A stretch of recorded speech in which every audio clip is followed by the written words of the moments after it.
నమశంకరాయ. నరసింహస్వామి వారి జయంతి ఏప్రిల్ 30వ తారీఖు రోజున.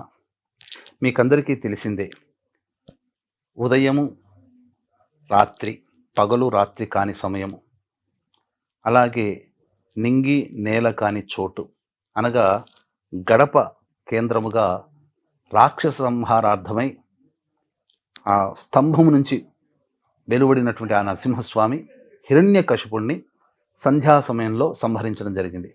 కాబట్టి ఈ రోజున గడపకి పూజ అనేటువంటిది అత్యంత ప్రామాణికమైనటువంటిది. గడప పూజ ఏ విధంగా చేయాలనే విషయాన్ని తెలుసుకుందాం. ముందుగా వీక్షించేటువంటి ప్రేక్షకులకి మీ జాతకరీత్యా కలుగు విద్య, వివాహ, ఉద్యోగ, దాంపత్య, అనారోగ్య సమస్యలు, వీసా ప్రాబ్లమ్స్, శత్రుబాధల నివారణకి, అలాగే మేష, మిథున, కర్కాటక, సింహ, కన్య, వృశ్చిక, ధనస్సు, కుంభ, మీన రాశిలో జన్మించిన వారికి శనిదోష నివారణార్థమై సర్వదోష నివారణ పూజలు, హోమాలు మే 1వ తారీఖు రోజున సాయంకాలం 6 గంటలకి ప్రారంభమవుతాయి.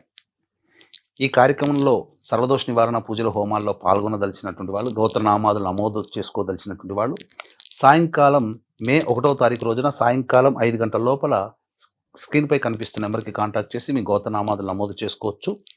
అలాగే శక్తిపాతం చేసినటువంటి కరుంగలి మాల కూడా ఇవ్వడం జరుగుతుంది.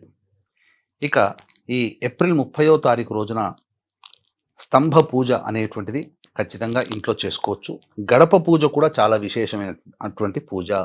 ఇంటి సింహద్వారానికి ఇరువైపులా ఉన్నటువంటి సింహద్వారానికి చక్కగా పసుపు కుంకుమతో అలంకరించి గడపకి ఎర్రటి కుంకుమతో ఆ స్వామివారికి సంబంధించి విధంగా స్వామివారి నామాన్ని మనసులో జపం చేసుకుంటూ ఆ యొక్క గడపకి కుంకుమతో తడిపినటువంటి విధంగా ఆ గడపని పూర్తిగా అలంకరించాలి, పూయాలి. తదనంతరం అక్కడ ఎర్రటి అక్షతలతో నరసింహస్వామి అష్టోత్తరంతో పూజ చేసి ఆ సమయం 4:27 నుంచి 7 గంటల వరకు సాయంకాలం, లేదా 4:17 నుంచి 6:56 వరకు ఈ సమయం చెప్పబడి ఉంది. ఈ సమయంలో లక్ష్మీ నృసింహ కరావలంబ స్తోత్రము కానీ, లక్ష్మీ నరసింహస్వామి వారి అష్టోత్తరం 11 సార్లు కానీ పారాయణం చేయాలి. లేదా ఓం నమో నారసింహాయ నమః అనే నామాన్ని, లేదా ఓం వజ్రనఖాయ విద్మహే తీష్ణదంగుష్ట్రాయ ధీమహి తన్నో నారసింహ ప్రచోదయాత్ అనే గాయత్రిని 1008 సార్లు కానీ పఠించినట్లయితే, ఎందుకు గుర్తుపెట్టుకోండి, ఆ గడప దగ్గర పూజ అనేటువంటిది మాత్రం విధిగా ప్రతి ఇంట్లో గనక చేసుకున్నట్లయితే మీ ఇంట్లో ఉన్నటువంటి నరదృష్టి, నరఘోష, శత్రుబాధలు తొలగిపోయి కుటుంబం అంతా కూడా సంతోషముగా జీవిస్తారని చెప్పవచ్చు.